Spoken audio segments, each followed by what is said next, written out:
Well, hello. It's that time again for another episode of Geek Talk MD. I'm Adrian, and this is... I am Dracula. Blah, blah, blah.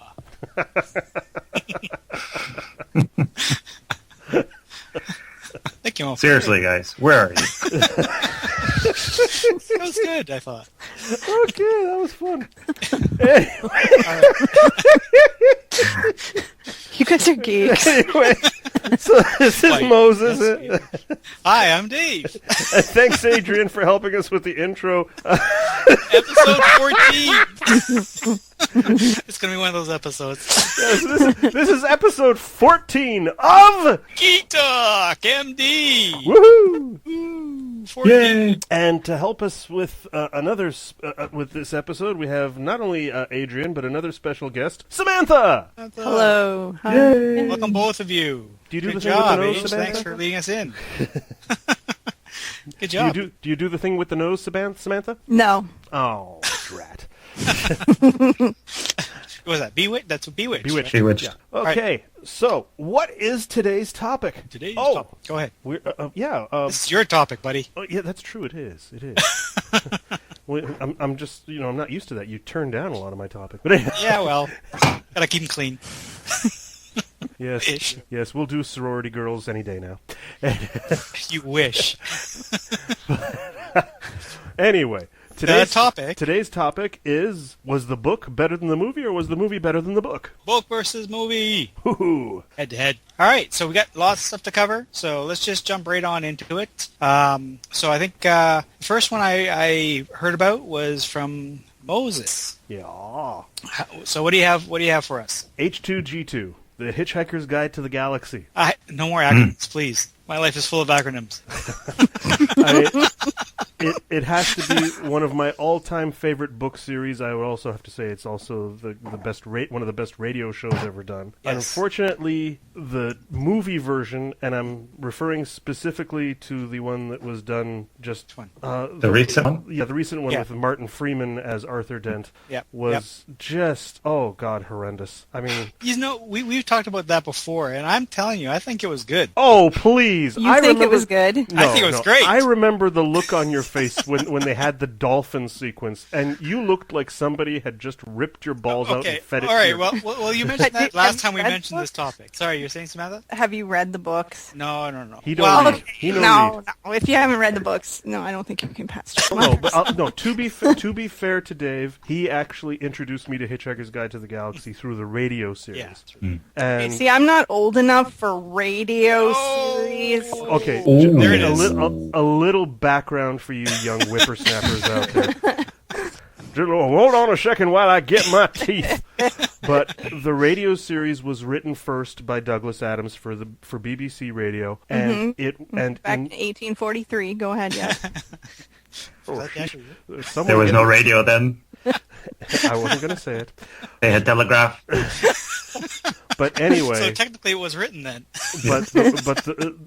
believe it or not, of the different versions of Hitchhiker's Guide to the Galaxy, the radio series is actually the best. But, in my opinion, the book is easily better than the film version. Well, the books, sorry. Well, I definitely agree with that. I discovered Hitchhiker's Guide to the Galaxy when I was young. I don't know how old all you were, but I was rather young. And I loved the books, and I read them about 1 million times. And so I was excited when the movie was coming out, but I don't know. It was, no. Yeah, No. Dave and I were also very excited when the movie came, and we took our then girlfriends to see it, and we were both sitting there in the theater staring at the screen completely, and Dave, you can deny it all you want, you were dumbfounded. You had your jaw hanging open, Yeah. and you had sad puppy dog eye look on your face. Oh, you know what? The one part that really bothered me was that Pez dispensing head. Oh, Zaphod, yeah. Oh, God, that was The awesome. robot. Very fun. I preferred the two, personally, but when that Pez action started happening, yeah, I had some trouble with that. I think the only part of the movie I actually enjoyed was the part when they're on the Vogon home planet and those hands keep shooting up out of the sand and whacking them in the face every time they try to think. That's the only part of the movie I thought was even remotely funny. See, the problem is that the movie was so bad that I don't remember anything about it. Oh, I remember what's the depressed robot's name? Marvin. Marvin the paranoid android. I remember vaguely thinking maybe this isn't the worst part of the movie. Well, I mean, was such a resounding thing. I mean, most of the casting wasn't even that bad. Most of the casting wasn't even that bad. But you just put it all together, and it was garbage. I mean, really garbage. Oh. Hey, did you see it? Or? Yes, I did, and I enjoyed to look at the screen. That's all. I appreciate it was the pretty. visuals, and I believed that it was another entire story. Well, I think that most people, when they think of the topic of books versus movies, I think in most cases, and in most things I've heard, people usually will say that the book is better than the movie. Usually, yeah. But then again, also to be fair, there was the TV version of Hitchhiker's Guide. We should mention. Yeah. And that one, while not as bad as the film, it was still not as good as either the radio series or the books. Okay. So you gotta have a bad movie if the TV series is better. Oh. And this was a TV show that was done in the late 70s, early 80s by the same basically the same production company that made Doctor Who back then. So we're talking like cardboard sets, rubber alien costumes where you could see where the zipper was. I mean, it was pretty bad. But that says something for storytelling. I think, you don't need all the special effects, and relying on them nowadays maybe leads to some pretty bad movies. Yeah. Yeah. Okay, so I think that's pretty resounding. aside from you, who said, "Oh, I thought it was pretty good." Yeah. So we're taking a vote now? No. No, I don't think that one's pretty much sold, I think. Yeah, okay. It sucked the big one. Yeah. Sideways. All right. So who has the topic? Would that be my Starship Troopers? Why not? So. Sure. Why not? Now, see... Oh, she's winding up.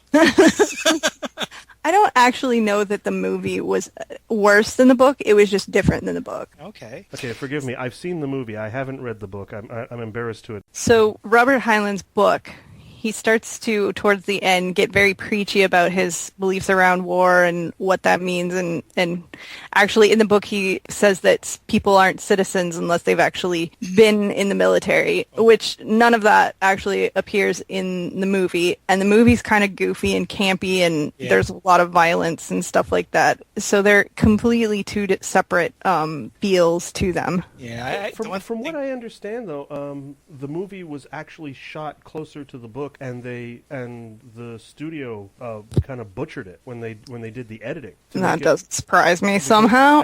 And then started marketing it more as a comedy action film. I mean, you remember the way the trailers came out. It was an over the top action movie. Yeah. Mm-hmm. Well, they kept putting in those news, flashes to make it feel like that, and I thought it was getting a little bit. They did much coming close to the end, especially after they captured the brain. What was the tagline? It was like, "Join now." Yeah, exactly. Yeah. So. And the book didn't even have much of the going in and fighting. Like the whole going underground and finding the brain thing happened more in detail in the movie, I think. I was just going to say, it just seemed rather quick, Everything else seemed to take a while as they were trying to learn more about these insects and the way that they think and so forth. And then it just felt like, the moment, no, not the moment, but, they find this brain bug and they just happen to land right on it and capture it. It just seemed rather, easy. But they had help from the psychic, so of course they found where... Yeah, they had help from Doogie Howser. That's true. Doogie is amazing. Actually, the thing the movie had that I enjoyed about the movie was that two of my favorite movie villain actors were in it. Yeah. I mean, you had Michael Ironside and come on, the Kurgan, yes, Clancy Brown. Clancy Brown, right? Oh, how could I forget the name of the Kurgan? Well, because he wasn't very Kurgan-ish in this. No, he wasn't. Actually, Ironside was far more badass in the film than Clancy Brown was, but still. So book versus movie, would you say that the book was better or worse or just totally different? Oh, it's hard to say because they both go off the rails for different reasons.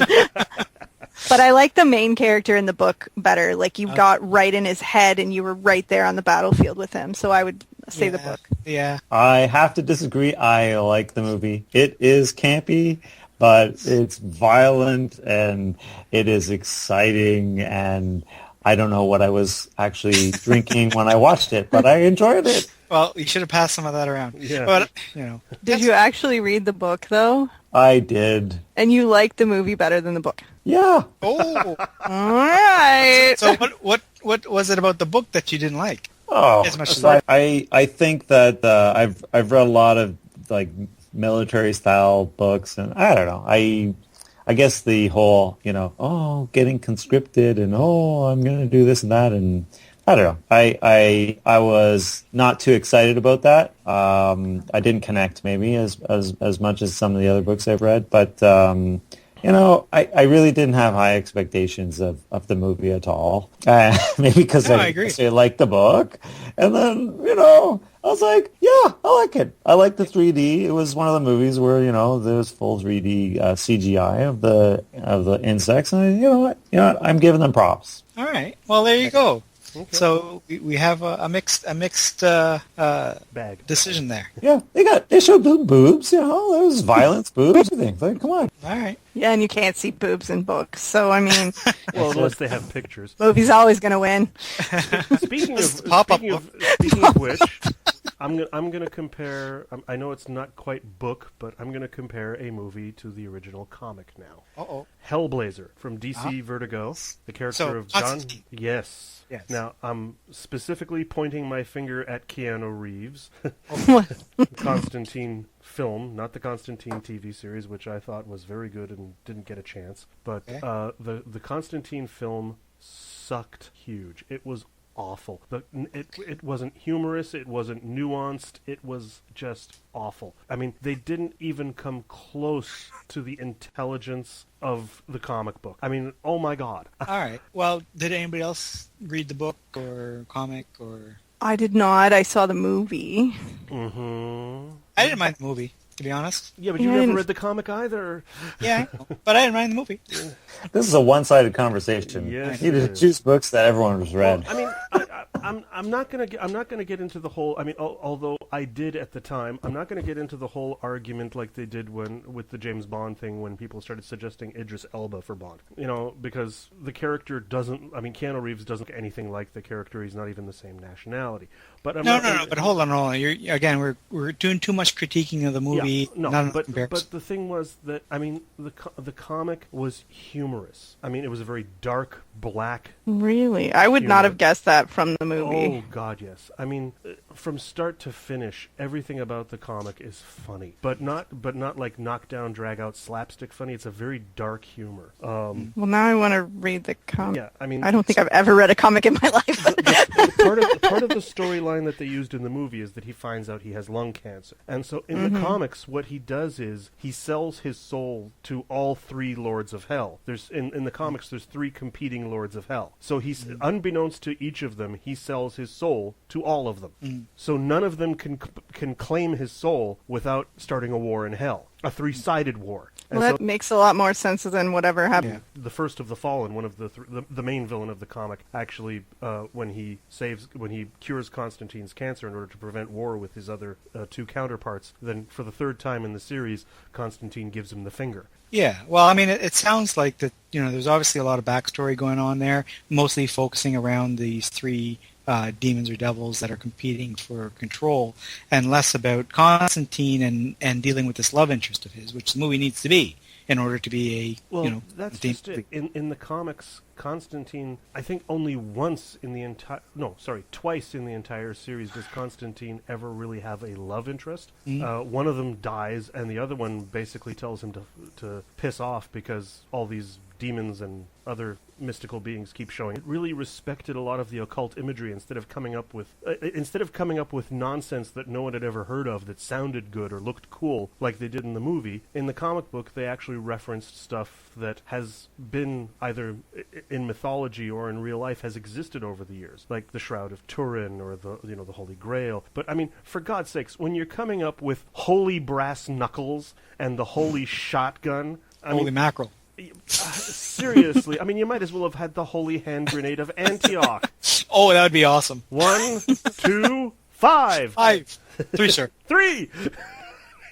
All right. So we'll move on, but it sounds actually the book actually does sound a fair bit more interesting. The movie I thought was fine. I enjoyed the movie. I thought it was a good introduction to a character that maybe a lot of people didn't hear about. It's fairly mainstream, but it sounds like the book may have been better. Way better. All right, moving on. Adrian, have you got one? Sure. Of us? I think that we should switch gears and go to a very old story and book, 1970s, 77 Star Wars age, The Shining, by Stephen King. And only one of the other 86 other books that have become movies for him, or I don't know, maybe it's 136. There's a lot of them. Anyways, I think it's also a case where it all depends on how old you are when you read it, because I was too young actually to read this book, and I didn't get it at all. And then I was too young to see the movie when it first came out. Then I saw it anyways, and I was scared. Well, of course. For a very long time. But in any event, I have not reread the book, but I have re-watched the movie. And I have to give it to the movie. Although, Stephen King himself hated the movie. I didn't know that. Well, from what I understand, he and the director Stanley Kubrick couldn't stand each other, and especially King complained a lot that Kubrick would call him in the middle of the night, long distance, just to tell him how he was going to change parts of the story. Brutal. I think also one of the things that Stephen King said was the movie did not portray the hotel as the kind of the root of evil. Although in the book it was clearly no one was crazy. They all went in, and the hotel just screwed with them all. Yeah. I've never read the book. My wife, on the other hand, is a huge Stephen King fan, and she says much the same, that the movie does not portray the character of the hotel properly in comparison to the book. Mm-hmm. I actually read The Shining last month. Oh, yes. I do a thing where in October I read scary books. But so I'd seen the movie several times, and it did scare the crap out of me when I was younger. The book didn't really scare me. There were some moments, but I'm a lot older now. It takes a lot to scare me. But yeah, I was surprised at the depth of character building and the fact that the hotel was the root of all the evil, because it just comes across as haunted in the movie, and the twins aren't even in the book. Those creepy twins, and things make a lot more sense in the book, I think. Yeah, I think the old man character that Scatman Carruthers played in the movie, from what I understand, in the book has a much bigger part to play in the story. Yeah, definitely. Yes. Yeah. But again, would you say that the failing of the movies that didn't have the time to delve into the depth? I think it was just on the wrong topic. That it really should have focused more on the. Well, I don't know for certain. I don't know the entire story here. Like again, I never read the book, but I have seen interviews with Stephen King. Unfortunately, I haven't come across anything with Kubrick. He didn't really like talking to the press much, and now he's gone. So, but from what I understand, Kubrick really, he liked the concept of the story, but he didn't like the story itself, and basically just took the premise and screwed with it over and over again until he came up with something that he preferred. Yeah. As opposed to, he basically did his movie, and it was sort of loosely connected. Loosely based on it, yeah. Yeah, that's what it seems like. Well, from what you guys are saying, it sounds like there may have been more of an interest in the rivalry between the two than the resulting movie. Yeah. Well, I don't know, really any rivalry. King had no creative control whatsoever. He just sold the rights. Yep. Yeah, but it sounds like there was a fair bit of spite that may have been going on there. Well, you know what? Partly, you have to also remember, like the Shining is like telepathy, right? So how do you portray that in a movie? It's very difficult. Well, the movie Scanners did it very well. You can. It's done very well in the X-Men films. Granted, Patrick Stewart is an incredible actor by comparison to most, but still. Technology's improved now. Yeah. So again, would you say that it's it sounds like the book was definitely more involved and more thrilling. But if you read these types of books, do you find that you do get scared? Do you feel that anxiety? Not when, I mean, there was a couple moments in the book where the little boy goes into the bathroom where the dead woman's spirit is, and she comes out of the bathtub, and he's described her dead, bloated body. That just scared the crap out of me, because I'm thinking, well, of course I have a daughter, and I'm thinking, like, this little boy, what is he doing in this bathroom with this dead woman?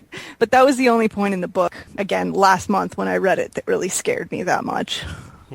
Right. Cool. Honestly, I think it depends on how old you are and what your mental toughness is. But my vote is they were equally good for different reasons. There you go. It's a tie. agree. All right. Oh, okay. Fair enough. All right, moving on. Okay. Harry Potter. Oh, do what you're saying. One movie or the whole thing? The whole thing. my The entire series of books compared to the I say entire nothing. series. Yes, I know. A wonderful opportunity to shut Dave up. Oh. Yes, I'll but, give that. actually, I do have your wife to blame for that. To be honest, when my first son was born, it was your wife, Dave, who brought me the first few books in the Harry Potter series as a gift. Mhm. And I would honestly have to say, yet again, the books are better than movies. Although, to be fair, in many respects, in this case, it was more an issue of time. The books are far more involved, and there's far more characterization, far more characters, far more character development, that there's just only so much time to... I mean, once you got to the final book...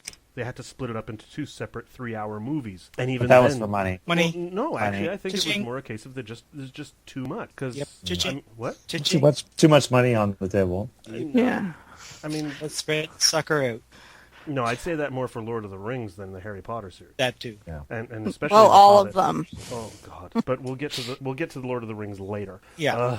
But So for the movie, any other opinions? Well, the books were definitely better. that's 2 for me. Yeah, I agree. The books were definitely better. Okay, moving on. Hang on. Well, what are we Dave, gonna hang on you to? thought that the movie was better than the books? What? I haven't No, read Dave all of doesn't like Harry Potter. Period. Oh, well, Yeah. that's all right. In one You of- don't in have one to of like our Harry earlier Potter. episodes, We've talked too much about it already. He waxed All right. rhapsodic about his disdain We can move for on. Harry Potter. Move on to something even Oh, better. Okay, give me something better. Go ahead, Something- Samantha. What do Anyway. you How think is about better? how about Twilight? Okay, you can leave now. Oh, You can leave. No, we're not discussing that. Oh, no. But see, okay, Vampires Go ahead. do She not brought sparkle. it up. Go. I enjoyed reading the Twilight books because it was exactly my mind when I was maybe 14, 15 years old. I was like, oh yes, this is what it's like to be an angsty teenage girl. Which is fine, some people like to relive that part of their youth. But the movies just went on, and it was like, no, So, come what, on. Teenage girls dream about a 200-year-old vampire trying to get into their pants? Yes. Okay, fair enough. Take them away hot. from the drudgery of their boring high school existence and buy them lots of things. There you go. Who doesn't want that? Yeah. Yeah, okay. Okay, anybody else? I guess that explains a lot of my time in high school. Did anybody else read the books? No. No, My I wife have did. You guys didn't read the books. Come on now. Didn't read the books, didn't watch the movies, had no interest whatsoever. I had to watch some. How about Dave? I had to watch some of the movies, Mhm. and yeah. I know my wife But- watched the entire run of the films. I watched the first 2. Actually, you know what? I actually watched all 3 or 4. Was there 4 We movies? own them all. See, How's that? How many movies were there? No. Okay, I just heard from the Peanut Gallery that because I said out loud how many movies were there, and my wife responded too many. So There I you just- go. Anyway, but you even know what? though You can't argue with the fact that it made big bucks. It had a good following through the book series, and the movie series had a huge following too. So as far as the money making goes, it was bang on. Same with that Harry Potter thing. Okay, but Guys, wait a second. You got to Should we- watch the last movie. Why? You know why? Why? Because there's a scene where there's an epic battle, and it's just going on, and all the characters are starting to die and die and die. And there's probably a spoiler here, and if you are planning to watch this, just Spoiler! Wait, get ready. Wait. Okay, here's a spoiler alert. All right. So it doesn't happen. But it was pretty funny. I enjoyed it. What? Just that part. Yes. Oh, okay. Okay. Just kind of like in Jurassic Park, I enjoyed the part where the little boy gets Well, electrocuted. no, we're going to get back to that. Oh, okay. You jumped Okay, ahead. but sorry. Okay, but Samantha, you never actually said, did you prefer the books or the movies? I preferred the books Ah.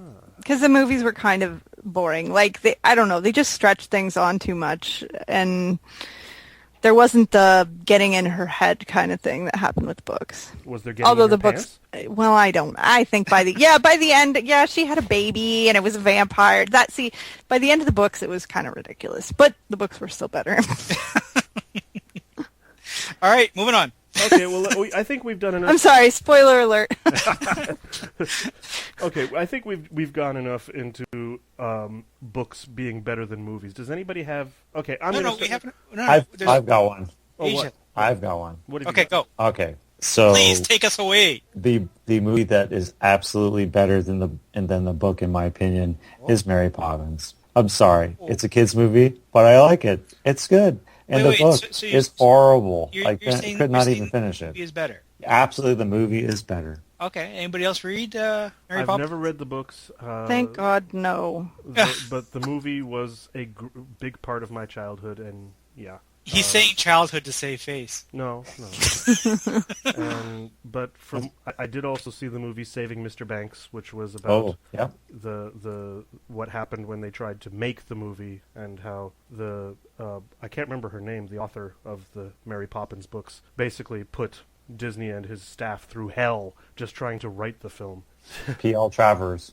P.L. Travers, that was it. And I gotta say, Tom Hanks was wonderful in that film. But yeah, I mean, the movie Mary Poppins was a lot of fun for me as a kid. But even back then, Dick Van Dyke's accent, my God. I thought it was fine. Although a little background story there. I came across an interview recently where someone actually took him to task for his fake British accent, and he told a story that I don't think anybody ever knew up until this interview. Turns out when they got a vocal coach to come in to teach him how to speak with a British accent, they screwed up and hired an Australian. No.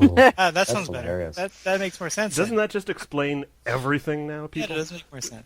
All right, but what was it about the book and the movie that... Andrew? What was the movie? Adrian? Yeah, you know what? I mean, the book is obviously, it's a kid's movie. I saw it when I was a kid, and I then tried to read the book when I'm an adult, and it's terrible. The nanny is mean. She's the problem is Really? I saw it first. I saw the movie first, and I was expecting that. I had no idea. I just stopped reading it because it was Mary Poppins was mean in the book. Oh, it's just very strict and just. Oh. It's nothing. It's I had movie brainwash, and sometimes it's fine, and I have no problems having movie brainwash. And in this case, I have chosen to accept that the movie is what it should really have been all along. Oh. Okay, but I'm still stuck on. Was she mean mean now, or was 100 years ago? Would she have been it's in considered the mean? 30s or something, right? 30s or 40s. It was in 1930s. So of course, you're the person who's looking after your children is going to be a little bit strict. Back then, striking a child was considered perfectly acceptable. Yeah. But in any case, it was. I was not expecting what I started to read. That's all, and I gave up on it because I didn't need to have my full purchase. I wanted the Disney experience for that. I'm so sorry. It was the music, wasn't it? If they, Is the music? I won't say anything. Chim chimney, chim chimney, chim chim chim. All right, well, there's as lucky can be. So there's one for the movies. Good. Okay, how about movies? How about we go back to our introduction with Bram Stoker's classic Dracula, and. Blah blah blah. Okay, he never says that.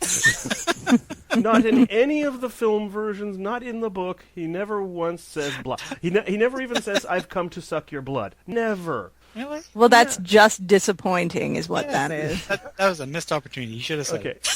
Now, first I should be clear because there were several versions, movie versions. So I'm going to concentrate on the two most well-known versions. There's the Bela Lugosi version that was directed by Todd Browning, and there's the version starring Gary Oldman as Count Dracula that was directed by Francis Ford Coppola.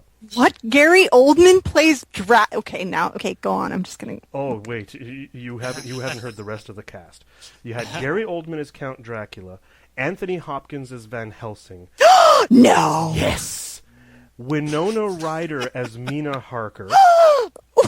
When was this made? It Dave? looks like 1992. Yeah, Tom Waits as Renfield. I didn't like the movie.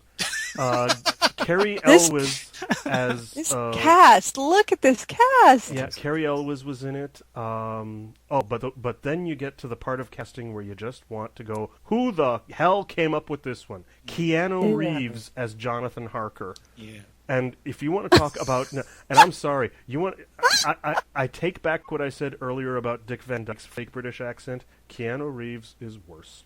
There you go. Oh, He has a fake British accent. he tries briefly. Keanu Reeves has a... Okay, He now I tries have briefly. to watch it just for that. Terrible. But it is. Yeah, That night you'll fall asleep or you'll... No.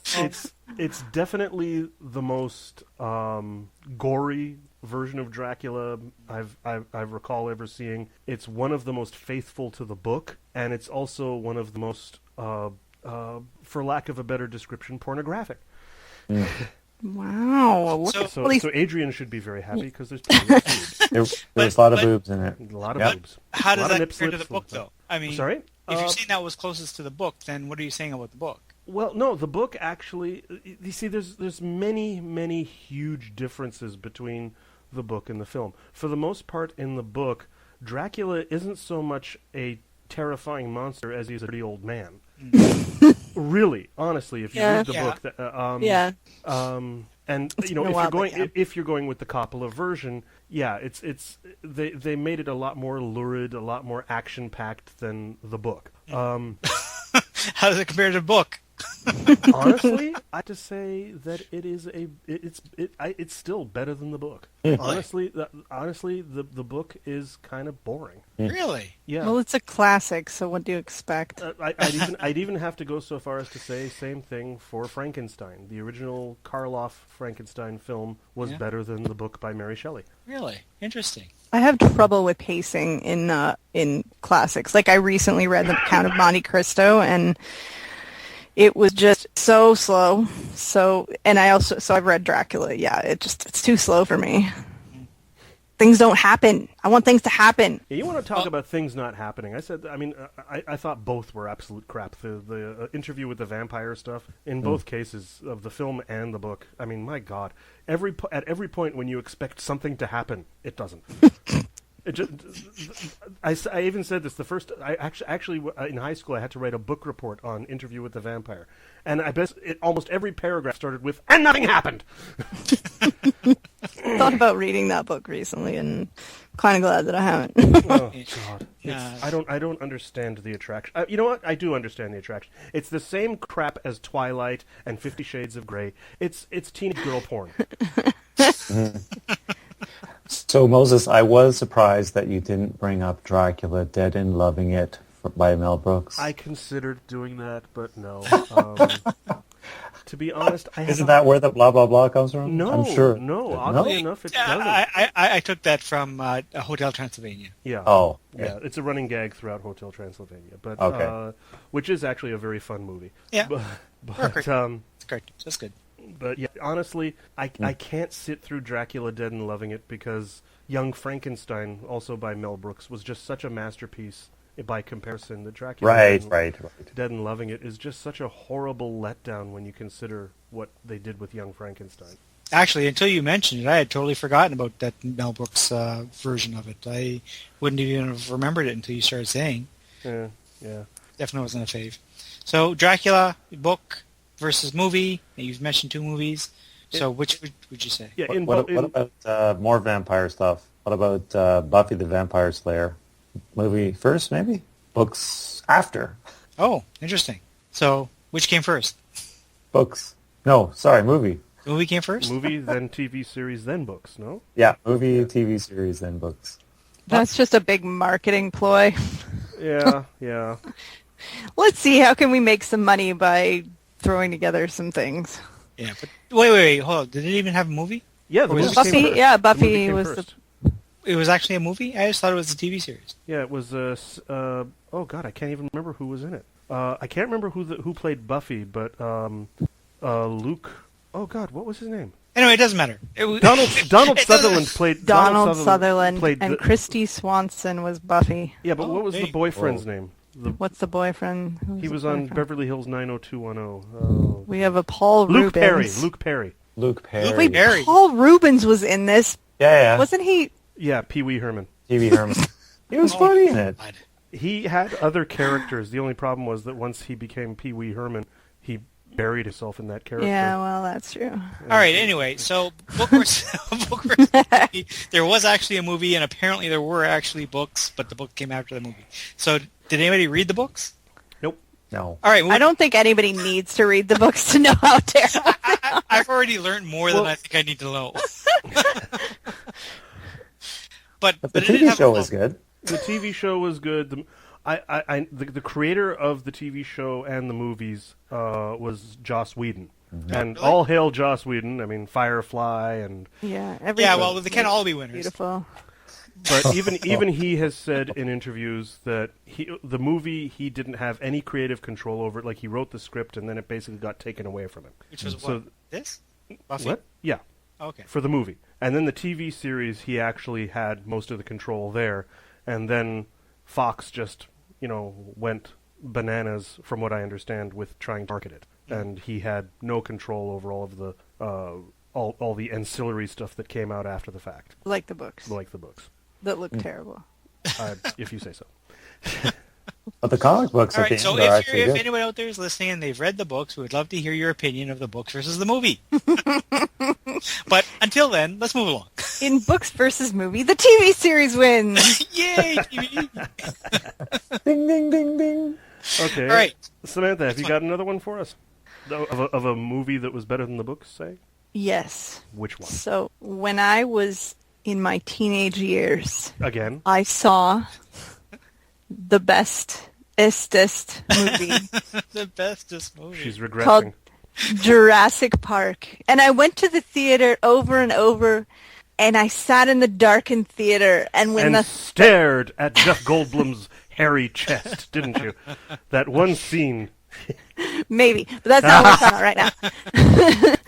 There's just something about the thudding of the Tyrannosaurus Rex approaching, The and toilet?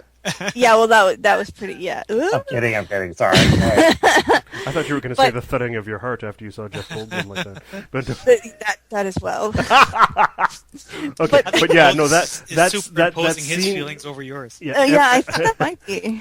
well, he is Jewish, but that scene, I have to agree with you. The scene, every scene where you see the water vibrate, Yep. is just, it's very much akin to the Jaws, the dun, that right there. That's all you needed was those two, or in the case of Jurassic Park, just that distant thudding and the water vibrating, and Yep. you knew, oh, here we go. But how does the book? I mean, what falls short in the book then? Well, for me, again, I was quite young, and it kind of grossed me out. There was this one chapter where this guy gets ripped apart by dinosaurs, and I was traumatized by that for Really? quite a while. And so I don't even remember if I finished the book, but I couldn't go near it, but it didn't ruin the movie for me. The movie was fun, scary. The book was like horrifying, Yeah. scary. Well, that was the thing. When you see Jurassic Park, you're not exactly sure who it was targeting. When you have all the kids and stuff going on in there, it seems almost like they were trying to make it kids-oriented, but it's still rather dark, and people do get ripped in half. So Yeah. But they really don't show that much. I mean, most of the gore you see in that film is after the fact. Like when you never see Samuel L. Jackson's character get killed, all you see is his dismembered arm.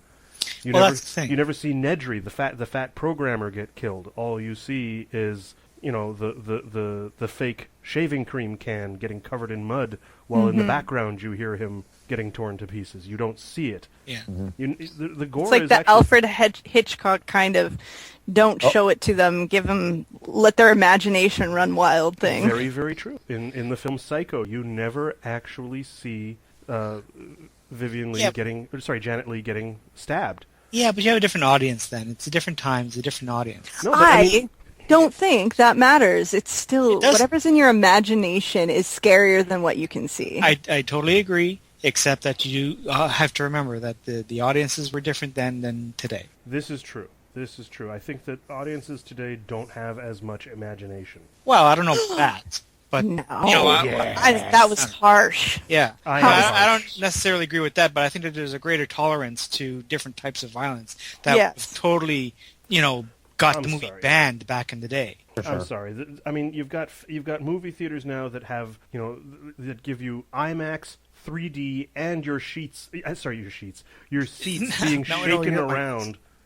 Yeah, in that's time with the movie. ridiculous, though. I mean, that's That's not what people want. You know what? Hollywood, that is not what people want, and Hollywood doesn't understand it. I refuse to go to 3D movies, and I think there are people like me nowadays who think it's way too over the top. I think that So I mean, Hollywood why thinks don't you just bring back Smell-O-Vision? nobody wants it. Nobody wants it. People want to use their imagination, and when you're tapping into a primal fear like with Psycho being stabbed in the shower or, a Tyrannosaurus Rex and thudding on the ground, it's primal. You can't smell-o-vision that. well, but that's one of those I like things that. that's one of those things that fear is primal, and it doesn't need a lot to make us think that we are afraid or make us afraid, because I think that's, as you say, it's one of our more primal things. But if a book can convey that, then like if it can convey graphically in your imagination this person being ripped apart that would traumatize you, I think that's probably some good writing. No, Well, that's true, I suppose, but I didn't like it. okay, fair enough. Did anybody else read the book by chance? Yes. And what do you think? I actually would, if I have to, I'll start with my rankings. I give it a tie. Oh, okay. Yes. Really?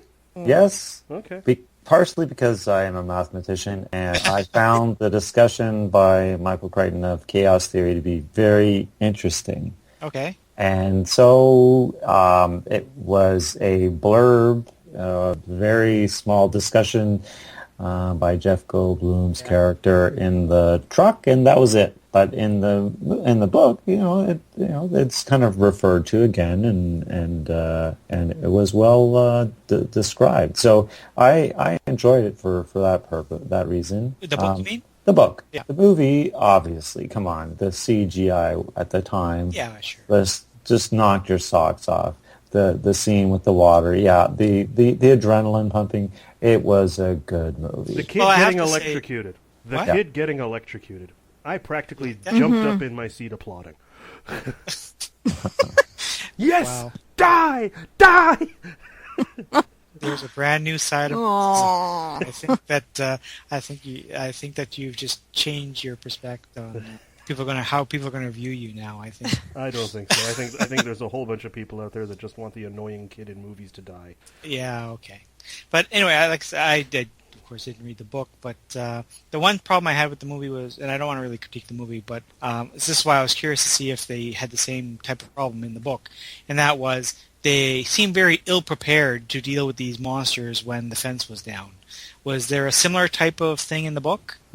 Because, the power outages, that kind of happens, and Yeah, to say that that's the right. whole park would run like those fences against a T-Rex, really? Well, no, the whole point Okay. the whole point was that the fences were supposed to be electrified, and Nedry disabled all the security systems. Yeah, I On know. purpose. But I'm saying is, electrified or not, it There seemed should have been rather a plan sad. B, is what you're But saying. that's just it. He disabled all of the contingencies. Like a moat. Come on. Well, there was a moat. Well, It's on an technically- island in the middle of nowhere. No, but I mean, Until the second movie, the No, but they Tyrannosaurus. were on the island. But technically, there were certain. I mean, actually, that was one of the biggest goofs in the movie. If you pay attention, when the area where the Tyrannosaurus Rex comes in, and then later he shoves the Jeep over the side of the same spot where he came in, and now suddenly it's a 30, 40-foot drop. Yeah. Did the T-Rex jump? If anyone has seen an electric fence and a big dog, if the dog feels up to it, he will run to that fence and he will hop through that electric fence, even if he gets shocked, if they want to get out.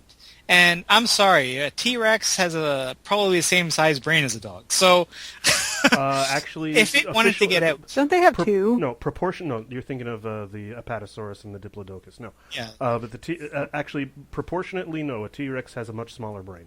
Okay, either way, if it makes a charge for any fence, I can't see it being electrified to stop it dead in its tracks. There's a certain amount of suspension of disbelief that you have to take into either the book or the movie, I think. And this is why I wanted to know what it was like in the movie. I mean, did it fall through the same way, or did they have them dealt with differently in the book? Because I would really have liked to know that.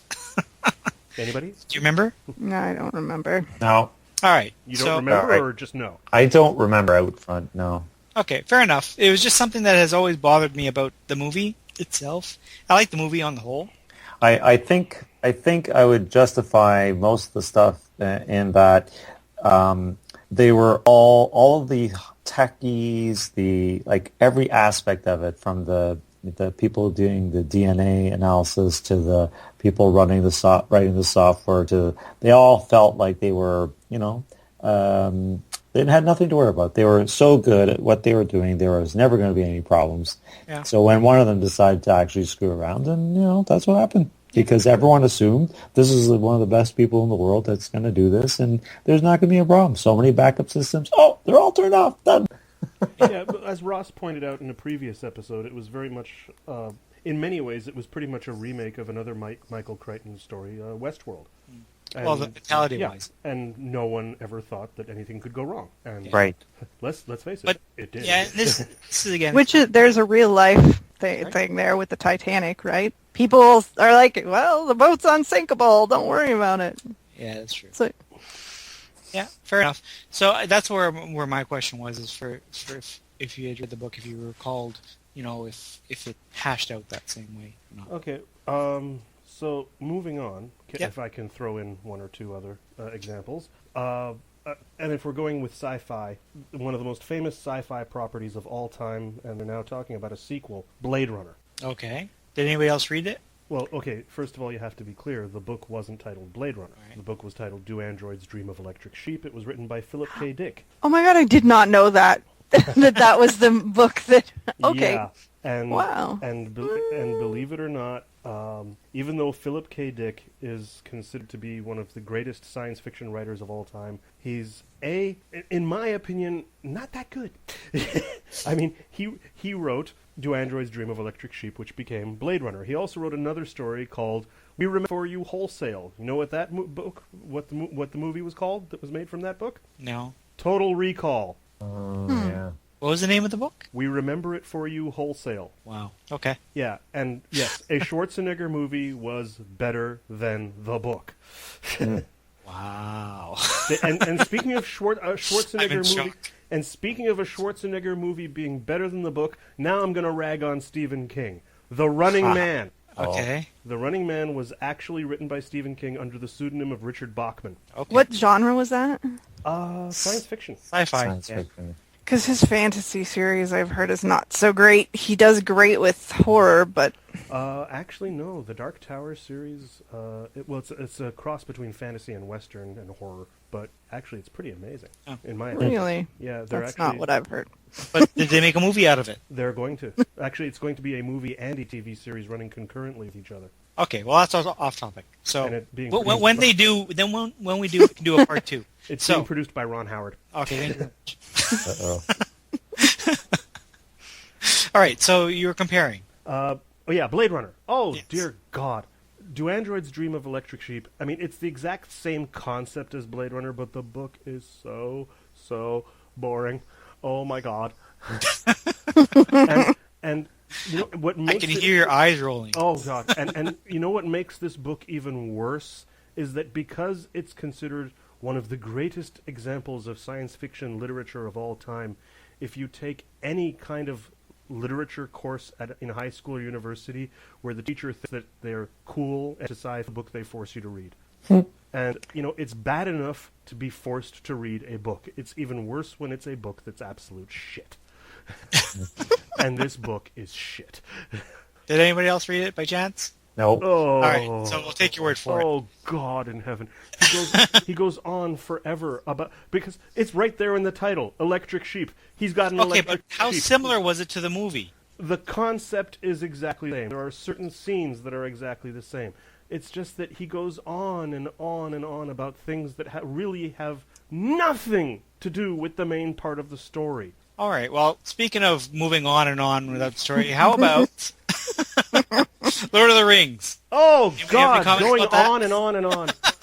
Oh, my God. Anybody have comments about that? Just I have thinking a about comment. that sends my bladder into overdrive again. Oh, I have God. a comment about Lord of the Rings. Okay, we're sitting down. So I felt the same way about the movie and the books, which was they were so boring. I disagree. Oh my, first of all, okay, let's start with the books. Okay, books. And then they wandered, and then nothing happened, and then a tree almost ate them, and nobody even cared because it was so boring. And then there were the movies. And it was like, and then there was a big war, and then there was a bunch of CGI, and then there were orcs attacking something, and then I was like, looked at my watch, and there were 2 hours left of this movie, and I wanted to die. And that's what I felt like about Lord of the Rings. Well, All right, up to a point, I do have to agree with you. Like, the third Lord of the Rings, The Return of the King, the film, by the time you got to the 5 different endings, when you think, okay, the movie's over. No, the movie's not over. Oh, shit. Okay, now the movie's over. No, it's not over yet. Okay, now it's over? No, it's not. I need to go to the washroom! Yeah. All right, anybody else going to compare the book to the movie? Although, I would honestly have to say that I thought the book was better than the movie in that case. Yep. Agree. All due respect to Peter Jackson, he is an excellent filmmaker. The movies were great, if a bit overdone. I mean, his big problem was that he put everything on the screen, and it was too much. The same problem he had with King Kong. How do you mean everything on the screen? There was just... It was information overload. There was just too much for the eyes. I mean, even like in the first, was it the first Hobbit film? Yeah, the first Hobbit film. Different series. Shut up. but there's that whole underground battle against the goblins. Yeah. And it went on and on and on, and it was like, after the first 2 minutes, of the battle, the underground battle against the goblins, I'm thinking, okay, we get it. There's lots of goblins. Can we move on now? Seriously? Okay, how many more levels do they have to fall through? Oh no, they're still falling. Yeah, no. Oh no, they're still falling. Oh, and now something's going to land on them. No, they're still falling.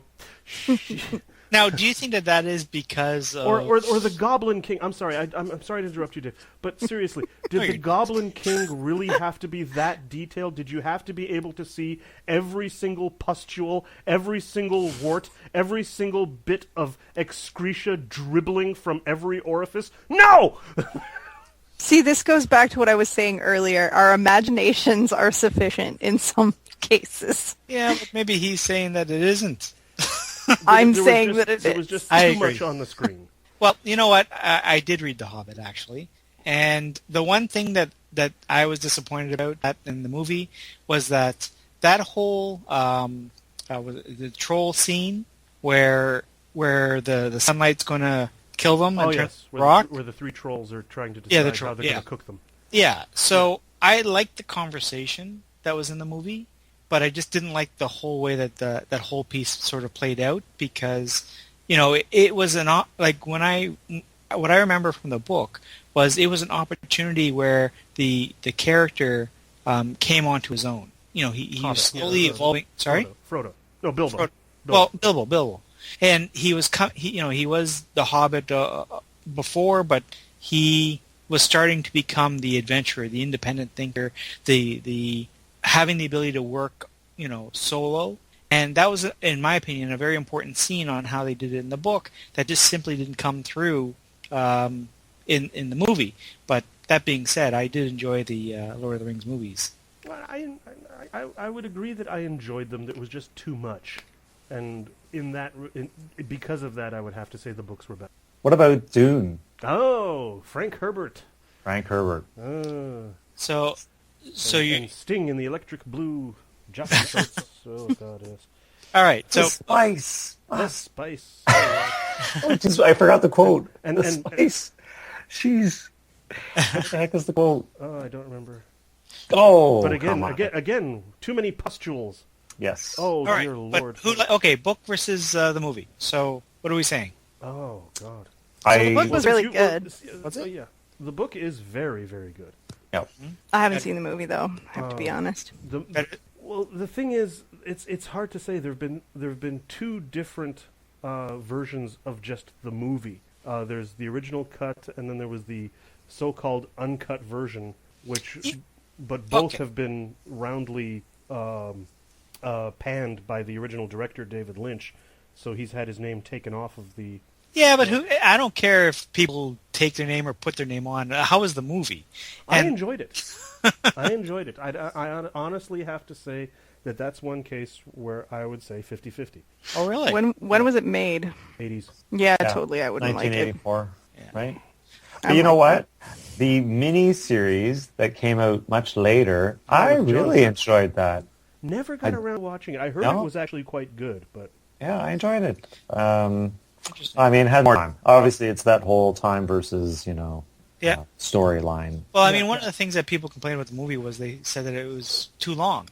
Now, I kind of felt it, but then again, I didn't have a point of comparison to the book. but my goodness, it had such a massive cast. I Well, mean, yes. you had Dean Stockwell, you had Patrick Stewart, way before Star The Trek: Next slow Generation. knife. The slow Really? knife. There you go. You had Max von Sydow. You had just such a Sting. I mean, he really didn't have much to do in that film, but in the moments where You he just was want to in the film- keep mentioning them though. I know, and he keeps doing it. Yes, and I'm And going he to had put the the picture picture up in the other too. I'm episode, going too. to put the picture up too. I think that was from his private collection. I will kill him. Yeah. The sleeper Has awakened. Yeah. We have worm signs the likes of which God has never seen. Yeah. Oh, All right, God. so you're saying that the movie was better or the book was better? Oh, probably book, but I have a very soft place in my heart for this movie because it was the first movie I saw on Laserdisc. Yes, a format Laserdisc. Laserdisc. And it was spectacular. Wasn't it though? Laserdisc. Just spectacular. Samantha, you're a bit young. Do you even know what Laserdisc is? It's the really big DVDs, right? That doesn't quite describe it, but yeah. I don't think. No, we never had a Laserdisc player. We went right from VCR to Oh DVDs. no, it was when it came out. It was a serious luxury. Hardly anybody could afford it. I mean, All right.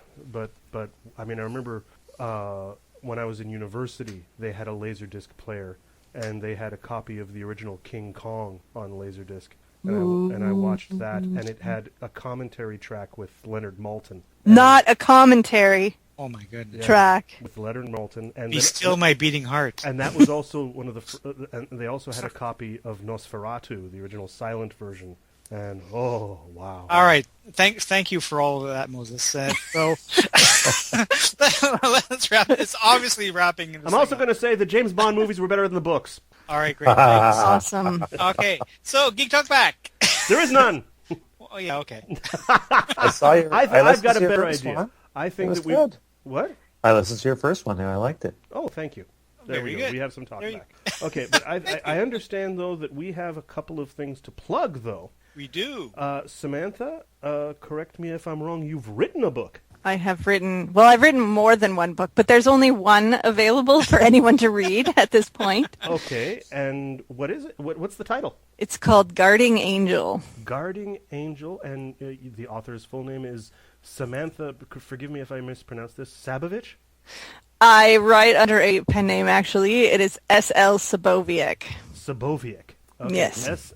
So, Guarding Angel by S.L. Saboviec. Yes. So giving yourself initials, everybody's going to think now that you're a guy. Yes, probably. with unusually high voice.